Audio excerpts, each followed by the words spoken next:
Planet Earth, home to 7 billion humans and counting. An unlimited hunger for stuff coupled with limited resources means reuse and recycling is a must. But how does one do the right thing with toxic stuff like batteries, electronics, polystyrene, and other unnatural bits and bobs? Do you recycle? Do you know that up to 60% of the rubbish in your dustbin is recyclable? And did you know that if you could harness the energy from the recyclable stuff in your dustbin every year, you'd have enough power to watch 10,000 episodes of Tech Report on telly? True story. Problem comes when you want to upgrade that telly. What do you do with the old one? And how do you ensure it's disposed of safely? Different processes are used to recycle different materials, which can of course make things tricky and rather complicated. Electronic waste, for instance, is notoriously hard to recycle, which is why so many gadgets end up on toxic e-waste dumps. A recycling plant just outside Toronto, Canada, uses automated technology to better separate and recycle parts of old electronics.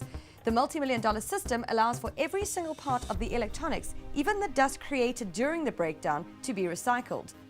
The system combines the most advanced existing recycling technologies, like optical sensors and machines for plastics and metal separation, and applies them specifically to electronics. But as a consumer, we often do not think about guidelines of how and where to get rid of our electronics. When your old desktop screen breaks, do you throw it away, as you would possibly your old and useless phone battery? There are some really significant environmental effects if you don't dispose of electronics responsibly.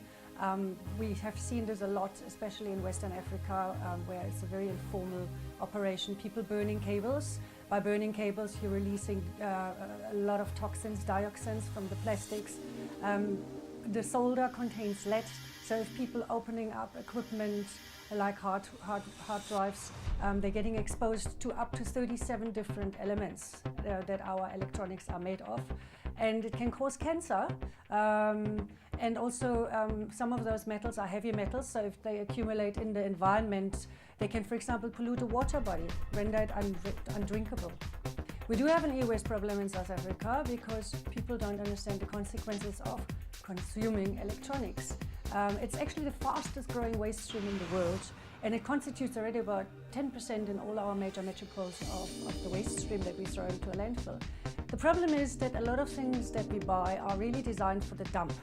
We're buying gadgets, things that we cannot even open up to replace a battery. And we have to stop this because there is a severe environmental and even health and safety impact. And that is why we're ending up with a huge pile of electronic waste, which we're trying now here in South Africa to address by developing responsible collection and recycling solutions. Even companies are much more conscious about waste these days. An example is that of Dell Inc., who created the Latitude 10 tablet. It looks like any other tablet, but it was designed with recycling in mind.